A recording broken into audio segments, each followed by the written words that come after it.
Mpenzi mtazamaji, nikitumai kwamba ubuheri wa afya popote pale ulipo. Hujambo na karibu. Hii ni Kuzacha, awamu ni ya mambo bayana, ikiwa leo ni tarehe 16 mwezi Januari mwaka wa 2026. Bila shaka ikiwa bado mwezi ni wa Januari, mtazamaji, tunaizamia kwa kina mada ya urithi na utamaduni, siasa na uongozi wa pwani hii leo. Bila shaka ndani ya studio tukiwa naye mshauri wa masuala ya siasa katika ofisi ya Rais, Daktari William Samoei Ruto. Bila shaka sio mwingine bali ni Mheshimiwa Karisa Nzai Munyika kutoka hapa pwani. Bila shaka tayari amejaja ndani ya studio zetu. Karibu sana mheshimiwa, na moja kwa moja tukienda mbele, labda utuibie siri Giriama kutoka pwani, guu mosi guu pili hadi katika ofisi ile ikulu ya Nairobi, katika ofisi ya Rais, kuweza kumshauri masuala ya kisiasa. Ilikuwaje? Labda ukituibia siri. Karibu sana katika studio zetu mheshimiwa.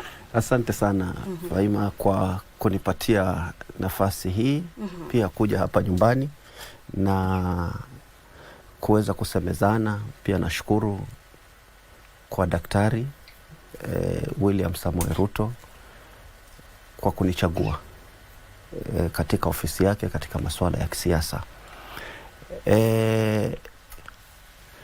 Kwanza pia nataka kushukuru wasikilizaji wote ambao asubuhi ya leo wanatusikiliza kutoka mahali hapa. Sisi tulipokuwa tukikampeni na wakati wetu wa kufanya kampeni, Rais alikuwa akiahidi kitu, alikuwa akisema kwamba kuna bottom up. Bottom up ilikuja kwa kila kitu, kwa sababu nikisema bottom up ilikuwa inakuja kwa misingi mingi, kutoka kwa yule huko even the leadership katika serikali hii ambayo tuko nayo. Ina watu ambao wengine hata walikuwa hawajulikani.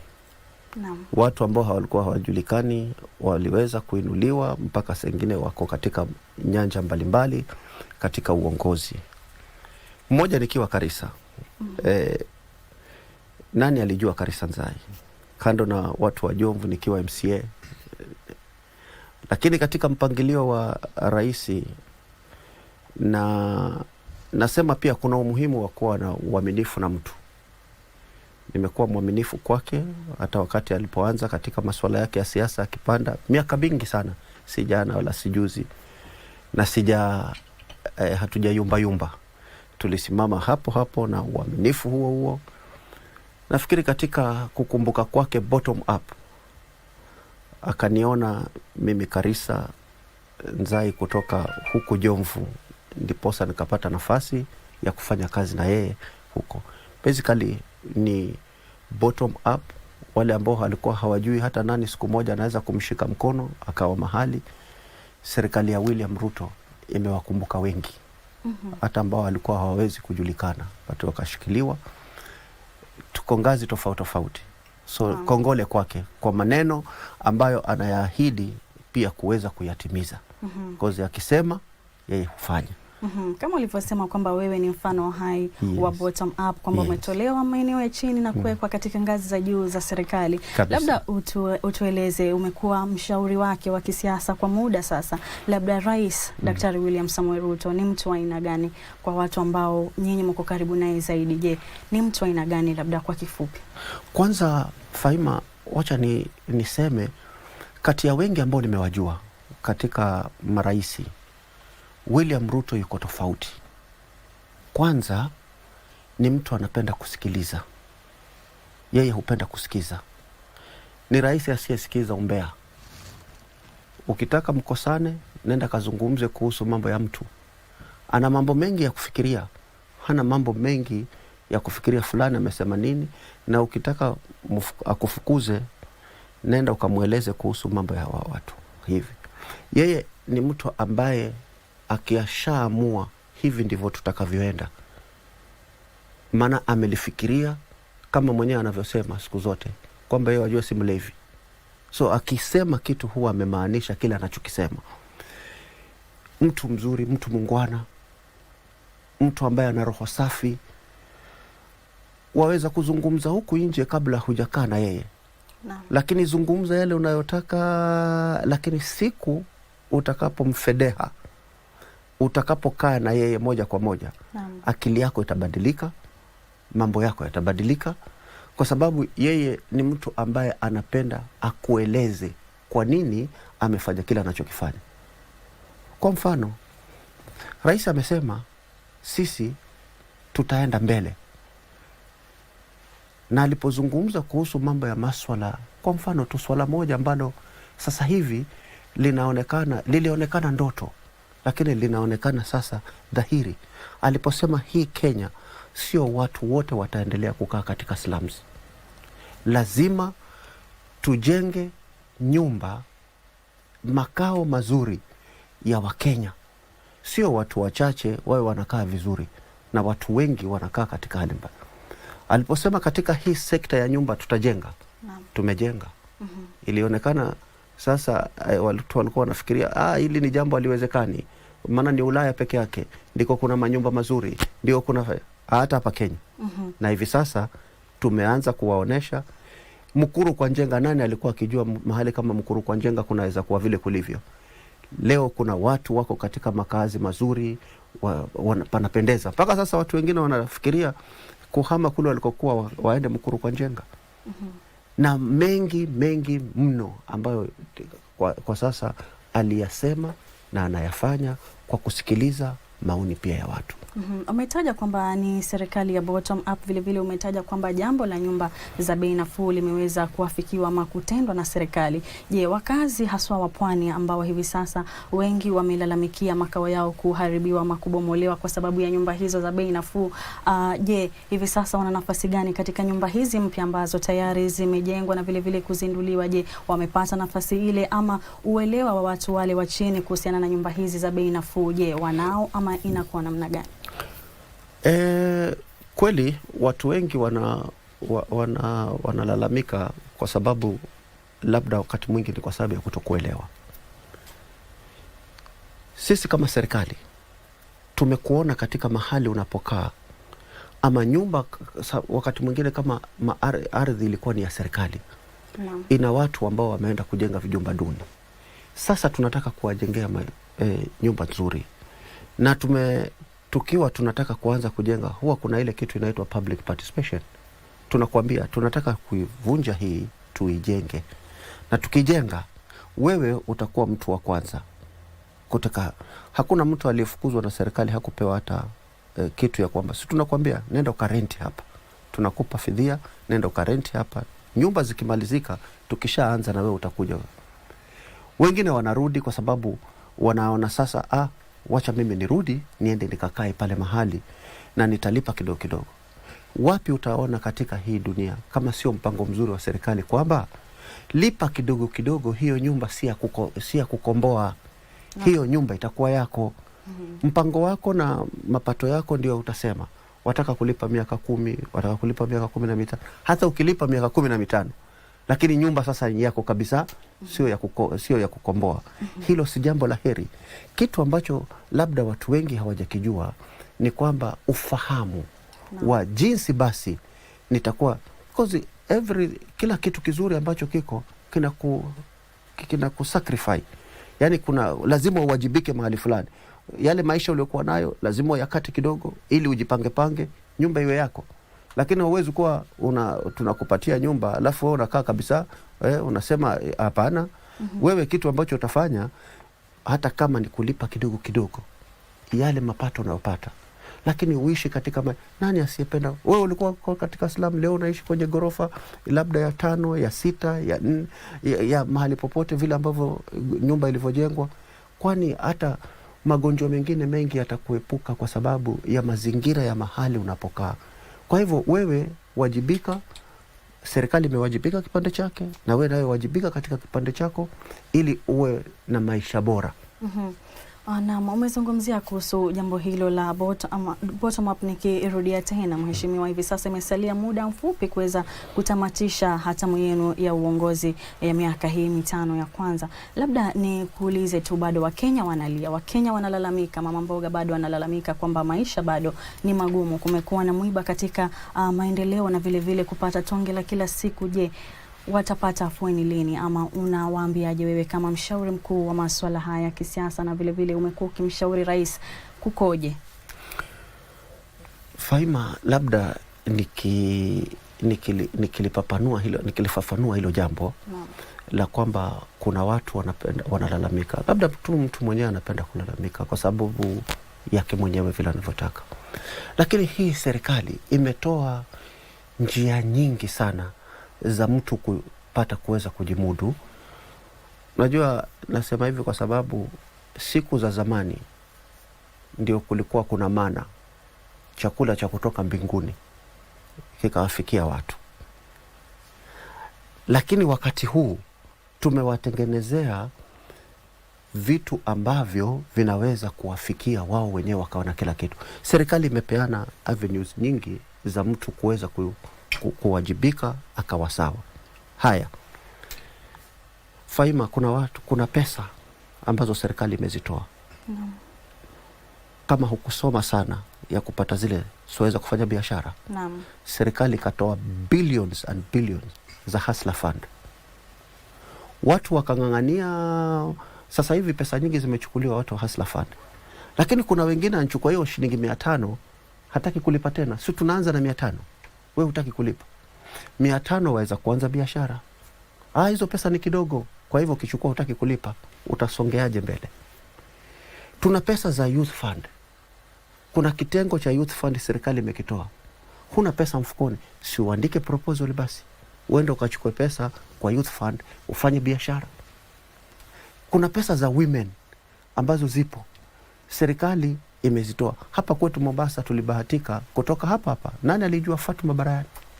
Fatuma Barayani leo ndio chair wa Youth Fund, ambapo ni wewe uje na mfumo wako na mpango wako wa biashara, uende ukaombe upewe pesa. Hai, where on earth hivi sasa serikali, rais anazunguka Kenya mzima, hata kule mahali ambapo ulikuwa unajua huwezi kufika, rais amefika kila mahali na nyota.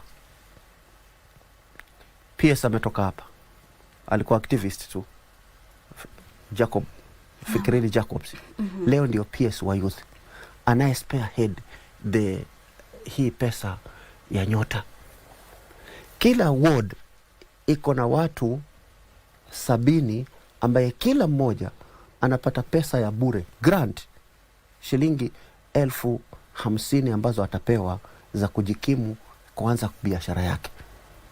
Bado waliawaya, na hizi si ati kwamba lazima ujulikane wewe umetoka kitengo gani, ama umetoka mbari gani, ama umetoka wapi. Wewe na simu yako, ukiwa wewe na simu yako una apply, inakufikisha. Huna haja ya kuwa wajulikana ndio upate. 70 youth kwa kila ward. Kwa mfano kama hapa Jomvu watakuwa ni watu zaidi ya 210, because na ward 3. Kwa mfano tu ward Mikindani, Jomvu na Miritini. Kila mahali hizo pesa zitakapoanza kuzunguka katika biashara, yule kama huyo mama mboga yuko pale, si atauza vitu, kuna vitu atakavyouza. Sasa huku kulia kwamba hatuna pesa mifukoni, wataka zitoke wapi, zije vipi?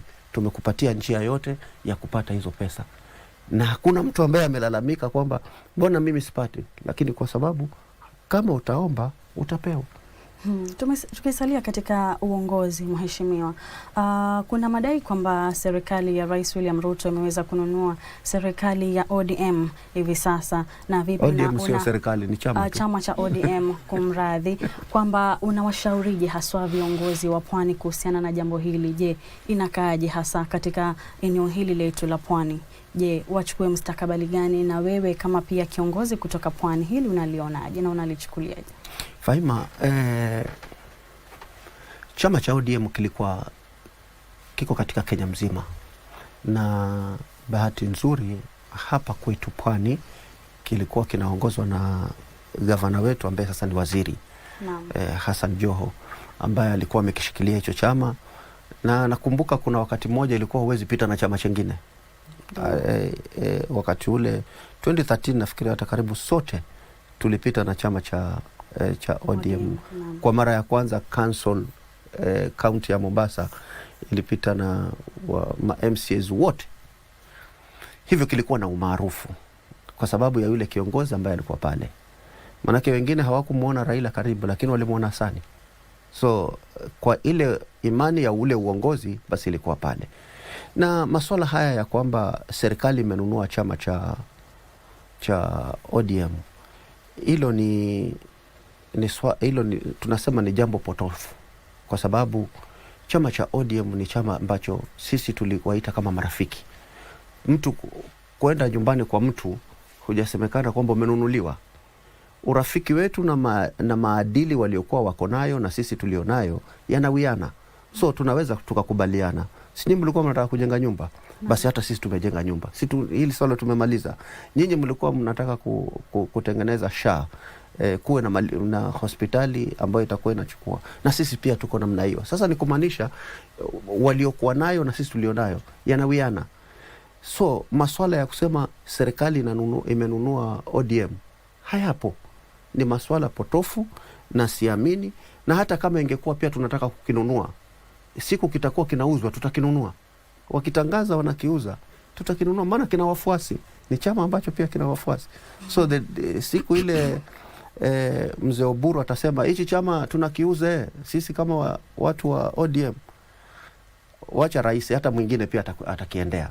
Lakini sisi tuna urafiki na wao, na kwani nimeona hapa kwetu wanaendelea vizuri, kwa sababu wanasema hata sisi tunataka hiyo leadership hiyo ya ODM.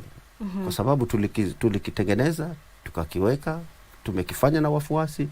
So hata sisi tunataka hiyo leadership.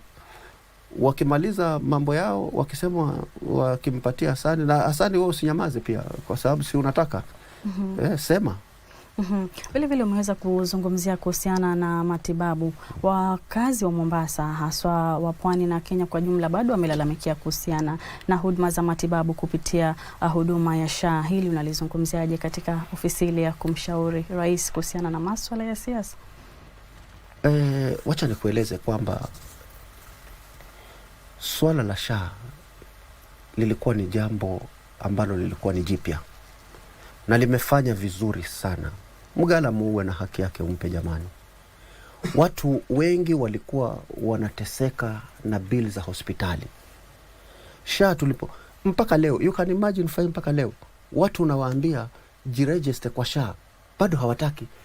Yani bado wana ile goigoe tu, mimi sijui, mpaka saa ile atakuwa ameumwa kweli na hakuna njia nyingine inawezekana. Mimi nawaomba nyinyi wa Kenya, hii ni policy kama vile insurance ambavyo imetolewa bure. Jiregister kuwa kwa SHA. Mwili huu wa mwanadamu unafika mahali unachoka, unahitaji kumuona daktari. Utakwenda kumuonaje na wakati, ama utangojea paka umegonjeka? Wapi utaona sasa hivi watu wanalipiwa bills za milioni 2, milioni 500, mia ngapi, kwa sababu ameenda hospitali hana pesa, na kwa sababu ya labda background ya family ya mtu pale ambapo ametoka hawana fedha. Tatizo mheshimiwa ni kwamba anapofika hospitalini anaambiwa labda pesa yako inakuwezesha tu kupata matibabu, lakini dawa utanunua, labda vitu fulani utanunua. Hii inakaje? Sisi tulisema unaenda hospitali, unatibiwa, unapewa, unaenda nyumbani. Kitu ambacho najua bado kiko kidogo, because hii ni product mpya. Hili ni jambo jipya. Lina changamoto ndogo ndogo kidogo tu, lakini rais amehakikisha kwamba hapo tunaenda na tutafika. Ya kwamba utaenda hospitali, utibiwe, upewe dawa, uende nyumbani. Na hii ya kwamba kuna watu labda pengine wanawachaji. Ukiona kuna daktari ama kuna hospitali wanakuitisha charges kama hizo, ripoti kwa ofisi ile ambayo inahitajikana, kwa sababu sisi tunawalipa wao. Haiwezekani sisi tumejipanga tuwalipe, walete bili tulipe, halafu wewe usipate hiyo huduma. Hospitali tunawaomba wale ambao mmepata nafasi ya kuhudumia wananchi, wahudumieni.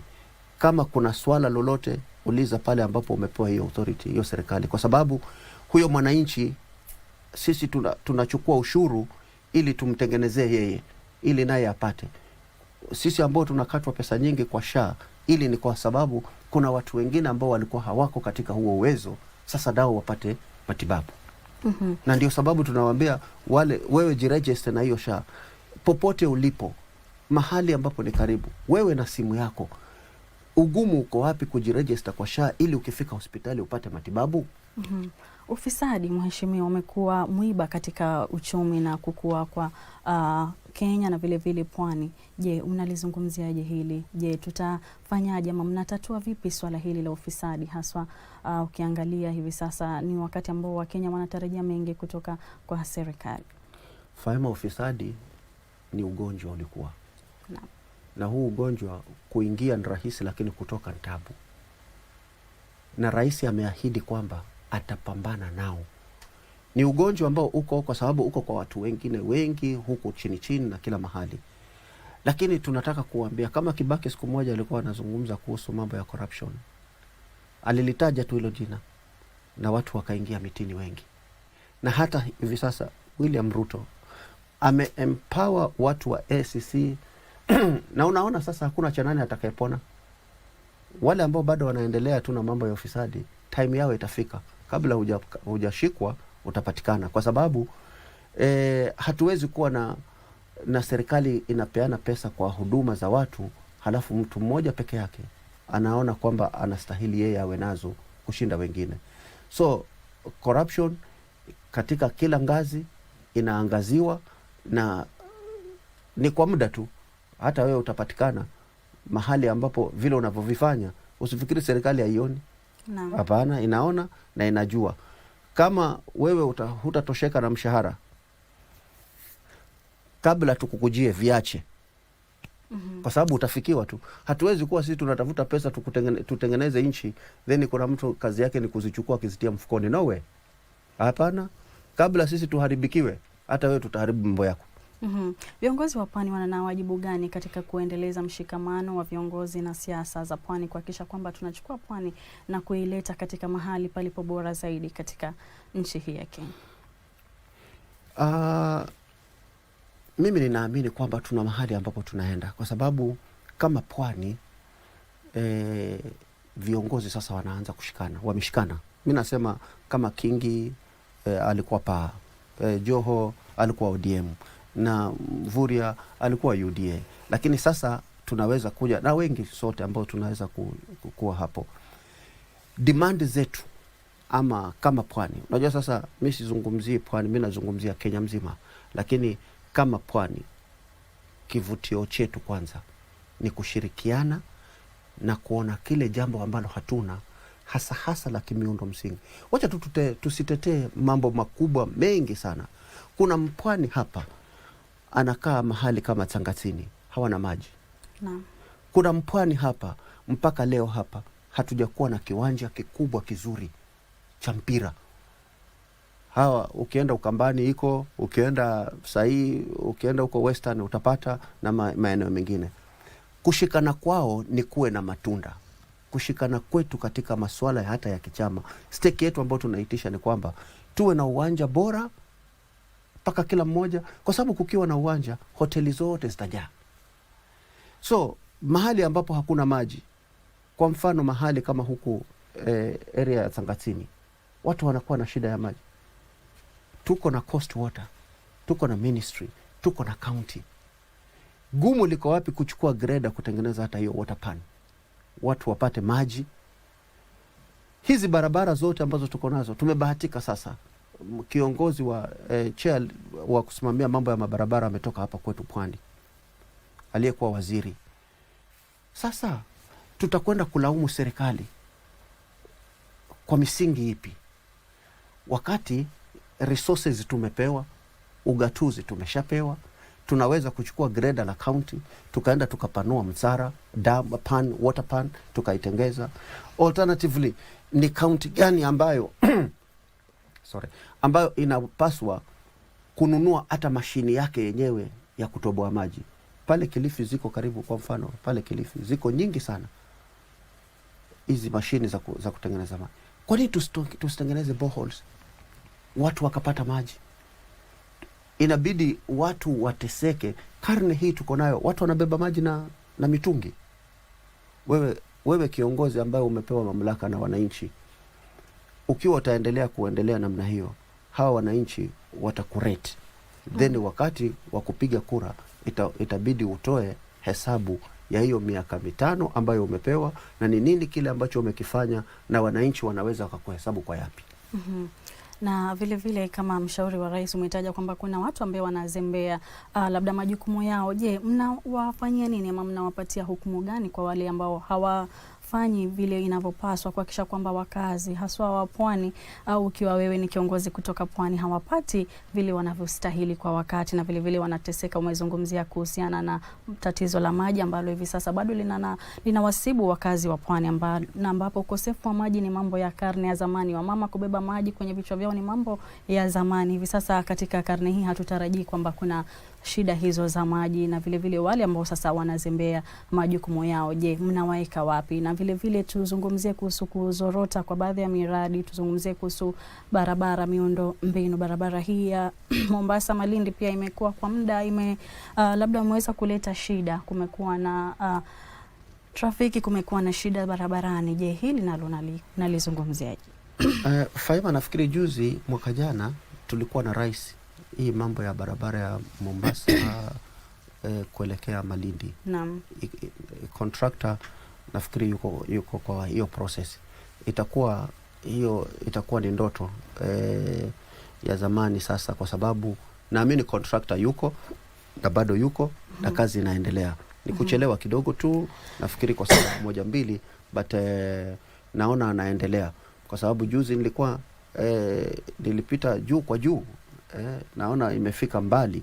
Na naamini rais atakuja karibuni kuja kuifungua. Launch tukiwa pamoja mwaka jana, na naamini hiyo. Dile jambo ambalo unasema ni kwamba inawezekanaje kuwa na watu maofisa wetu ambao wako na wanafanya kazi, hawafanyi kazi vile inavyopaswa. Naam. Jitayarishe kwenda nyumbani. Hatutakubaliana kuwa na kiongozi ambaye umepewa wadhifa, umepewa nafasi ya kuweza, hasa wale ambao tunasema ni service deliveries.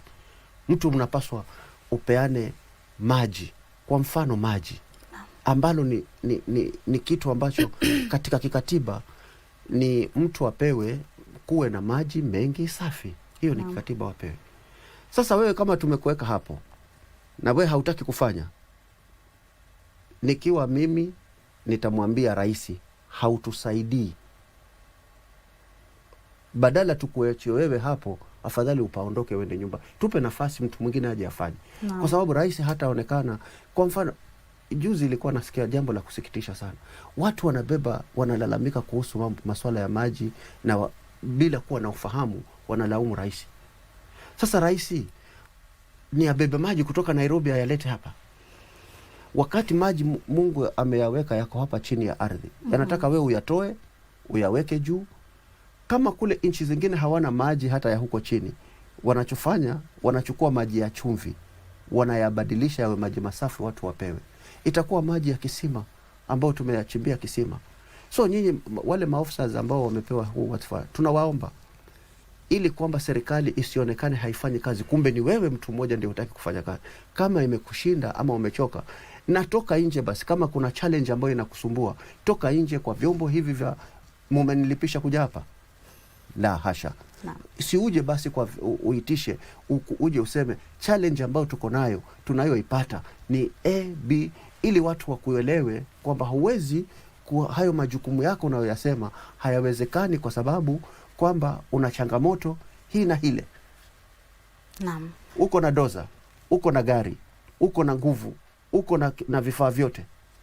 Hapana. Na hata hawa maofisa hii pipe tuliweka maji sisi, kwa mfano hapa Mombasa, yote maji tuliyaweka, pipe ziliwekwa kutoka Miritini ikaenda mpaka huko Jomvu, ikawekwa maji, pipe tumeziweka, lakini hizo pipe ziliwekwa hazina maji mpaka leo. Yule ambaye hafungulii hayo maji ni nani? Naam.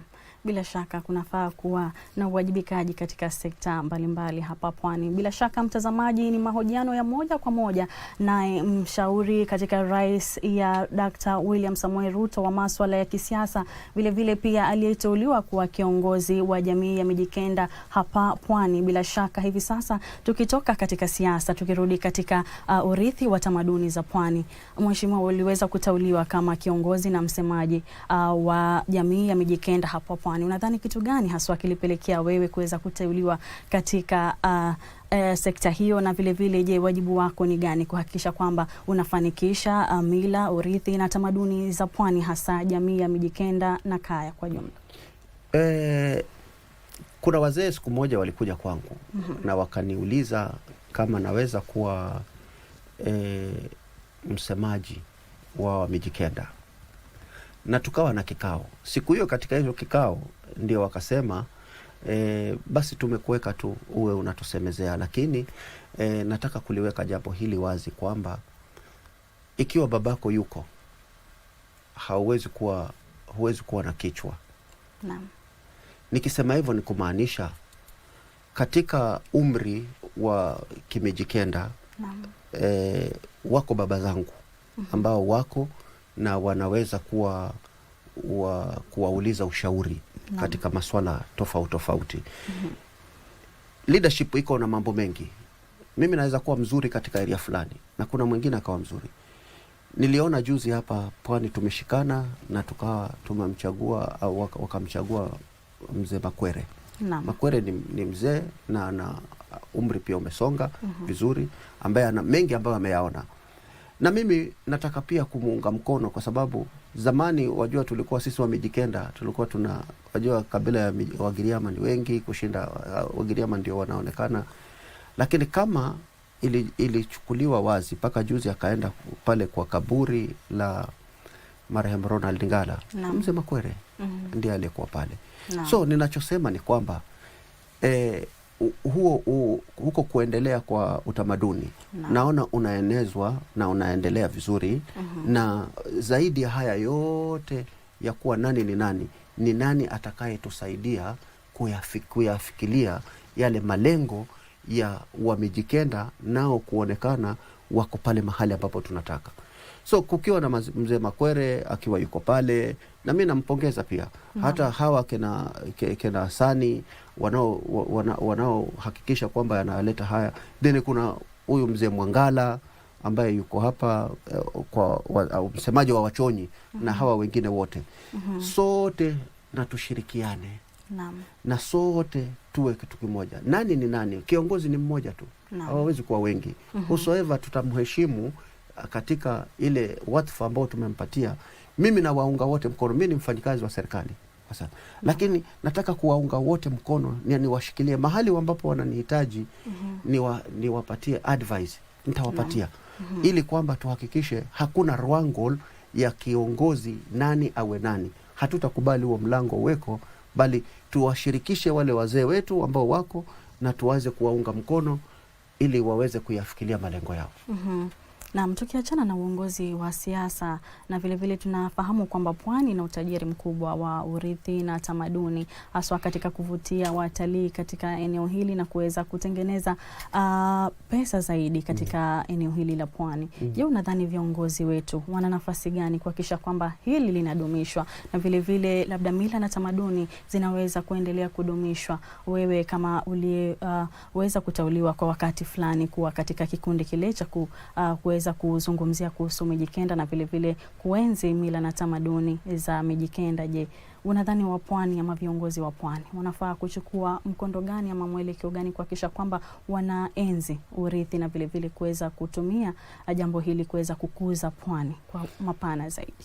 La kwanza, Pwani sisi tumebahatika kwa masuala ya kihotelia. Kwa sababu hapa Pwani watu wengi wanatoka katika miji tofauti wakija Pwani kwa sababu ya mandhari ambayo tuko nayo ya bahari na nini. Ile ningesema wale viongozi ambao wanahusikana hasa zaidi na mambo ya tourism, mambo ya utalii. Wacha tuende zaidi ya pale mahali ambapo tunafikiria. Kumaanisha tunyoshe mikono yetu katika maeneo tofauti hata kama katika zile nchi za ugaibuni na wapi ili tuweze kuwaleta watalii. Kitu yetu kubwa ama kwa hii nafasi ambayo umenipatia. Kutulia kwa nchi ikiwa na amani, tourism itafanya kazi vizuri. Na sasa hii Kenya iko na amani. Kwa hivyo wale ambao wanahusiano na mambo ya tourism ni vizuri waamke, wajiuze. Wauze hii Kenya, wauze hii Mombasa, wauze hii Pwani, ndiposa watu wetu waweze kuwa na fedha, kwa sababu hoteli ikipatikana pale, mgeni akija, kuna watu wengi ambao wanafaidika kwa huyo mgeni aliyekuja pale. Naam. Kwa sababu hata mama mboga atauza, mvuvi atapata, Naam. kila mmoja atapata kwa sababu ya huyo mgeni. So tunaweza kuwa na mandhari mazuri, tunaweza kuwa na utamaduni mzuri, lakini tusipouza hakuna mtu atakayekuja kuona una maana. So mimi ningeomba wale wanaohusika, hasa wale maofisa ambao wanahusika na mambo ya tourism na mambo ya kimila, Naam. wacha tuipromote.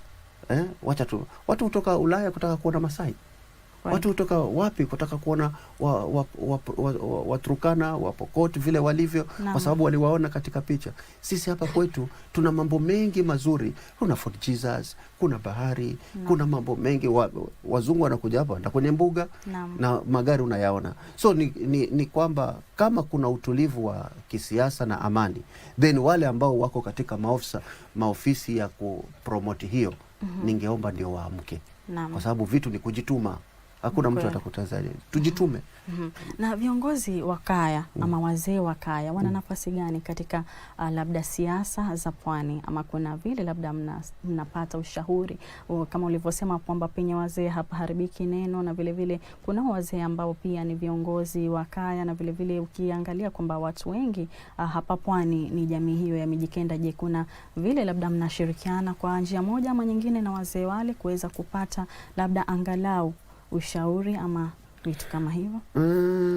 Zamani kulikuwa kuna kitu inaitwa dhome, hasa hapa pwani.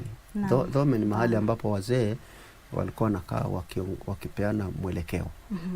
Vijana, mwelekeo na uwe hivi. Dhome hizo siku hizi zinaisha. Tungeuliza tu wazee wazirudishe hizo. Wazee wale wajua, huwezi kuamka asubuhi kila siku kwa sababu mnajua mimi ndio baba yenu. Tutakujua kwa sababu ya leadership ile ambayo naipeana nyumbani. So baba zangu nyinyi ambao ni wazee wa kaya, ambao mna nafasi huku nje, mkija ama mkija mkituwekea katika lile boma, magovernors walioko sasa hapa wanaweza kutengeneza kile kitu ambacho kinaitwa dhome. Wazee wakatuelekezea, tukawaambia zamani ilikuwa hivyo na sasa mambo yako hivi, basi tuendaje? Because dhome itakuwa wazee wa kaya na hiyo mingine yote ina maana tu wakati katika misingi ya kisiasa tunaweza kuwa na sauti. Hawa baba zetu watuletee mwelekeo wa kuwa si wa kutupotosha, ni wa kutuongoza, tukae katika ndani ya serikali. Ndiposa yale ambayo hatujaweza kuyapata tuweze kuyapata, kwa sababu hiyo ndio faida ya kukaa katika serikali, ni kwamba mwaweza kusema yenu mkasikizwa, mnaweza kusema yenu nanyi mkayapata yale ambayo yanahitajikana. Na ndiposa na waomba hawa baba zangu, nyinyi wazee wetu wa kaya, mna fursa ya kuita viongozi wote na mkaja mkawapatia mwelekeo na mkasema haya ndio mambo, lakini ni ya kutuelekeza kwamba tukikaa na serikali tutafanikiwa na mambo kadha wa kadha. Umezungumzia kuhusu dhome, mheshimiwa, kupata ushauri ule kutoka kwa wakubwa zetu. Kuna kitu ambacho kimekuja kwenye akili yangu. Zamani kulikuwa na baraza nyingi ambao vitu vingi ambavyo watu wa chini ama vijana hawakuwa na uelewa.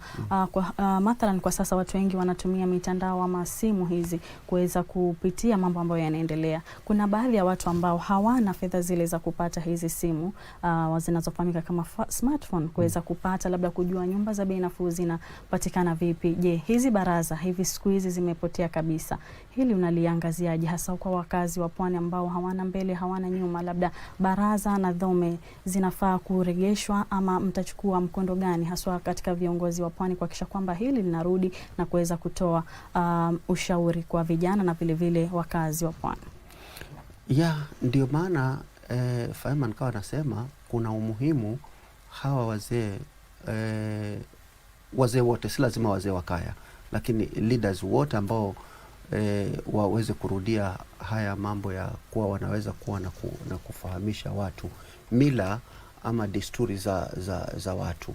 Wajua zamani hiyo tunavyozungumzia ni kwamba watu walikuwa wanajua kwamba kuvaa nguo fupi si vizuri, unapaswa kuwa na mambo haya, unapaswa kuwa hivi. Haya mambo yalikuwa yakizungumzwa, aidha wamama walikuwa wakiambia wasichana, wazee walikuwa wakiambia wavulana, na hasa kuna mambo mengi ambayo hivi sasa yanapaswa kuwa yanajulikana. So hizi baraza ambazo ziko, madio wanapaswa kuwa wanafanya hizi baraza, ma-DCC siku hizi wanapaswa kuwa na haya mambo wakiwa wanaenda. Pia hawa wazee wanawaalika, because hapo ndipo kulikuwa na ile nidhamu ya kwamba mtoto hapaswi kutukana mtu mzima.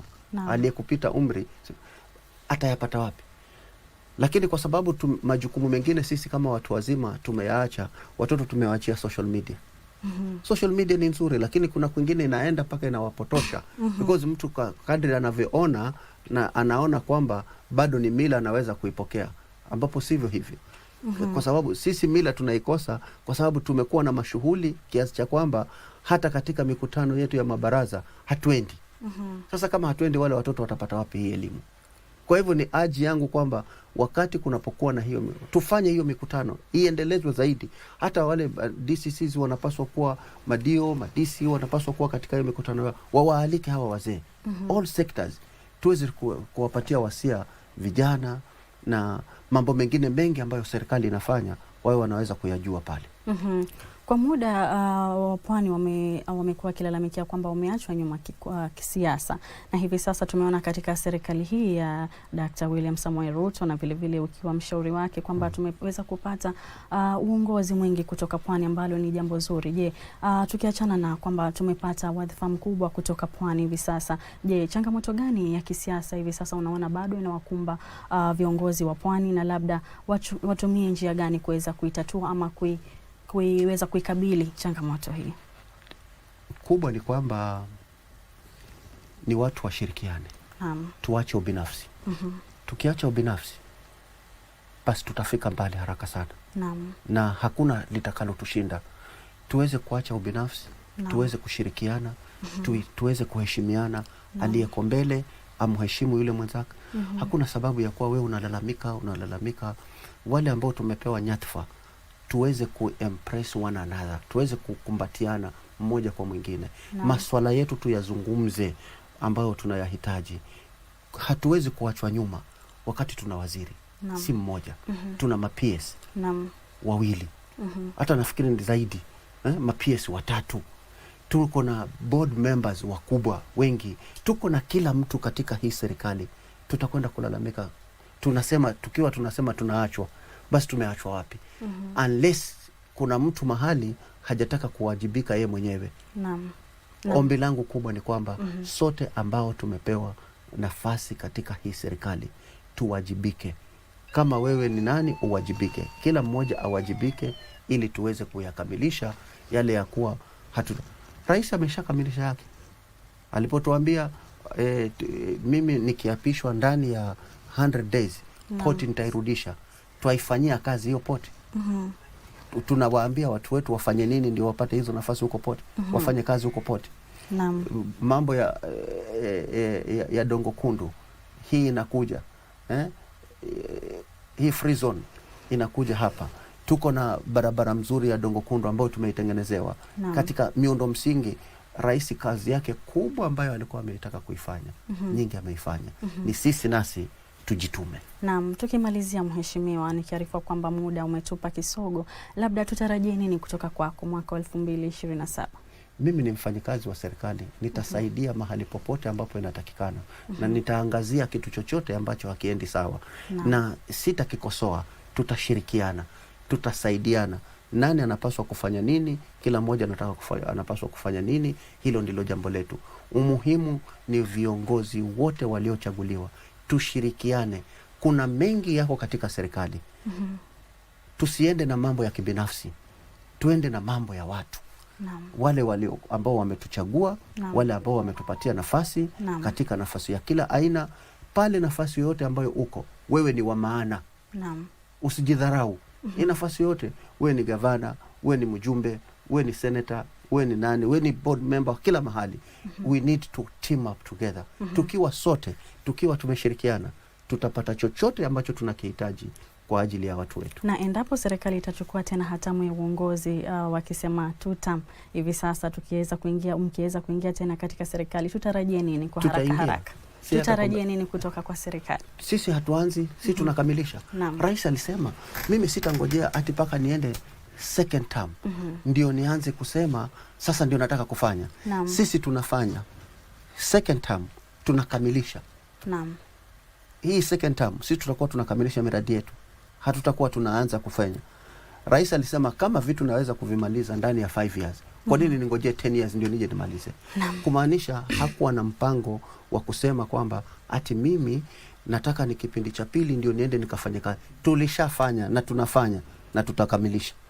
Naam, bila shaka shukran sana Mheshimiwa Karisa Nzai. Tumekuwa na mjadala wa moja kwa moja kutoka hapa kaunti 001 na Mheshimiwa Karisa Nzai ambaye ni mshauri wa masuala ya siasa katika ofisi ya Daktari William Samoei Ruto. Bila shaka ni kiongozi kutoka Pwani hapa. Bila shaka tumeweza kusikia mwenye macho hambiwi tazama, na vile vile aliyetega sikio kutokea mwanzo hadi tamati ameweza kusikia mengi kutoka kwa mheshimiwa wetu. Bila shaka amesema kwamba tuwe waangalifu kwa viongozi ambao tunawapa kura, wale wanaowajibika basi waweze kurudi katika hatamu za uongozi, na vile vile wale ambao hawajibiki wataweza kuiramba sakafu. Vile vile mtazamaji, tunatarajia mengi tu kama alivyosema mheshimiwa kutoka kwa serikali ya Rais William Ruto. Bila shaka kila kilicho na mwanzo hakibali kuwa na mwisho, na hivi sasa tumefikia kikomo cha Mambo Bayana. Mimi na wewe tutakutana tena wiki ijayo katika kipindi na wasaa kama huu. Bila shaka sina budi ila kusema shukran sana kwa wote walioweza kufanikisha kipindi hiki.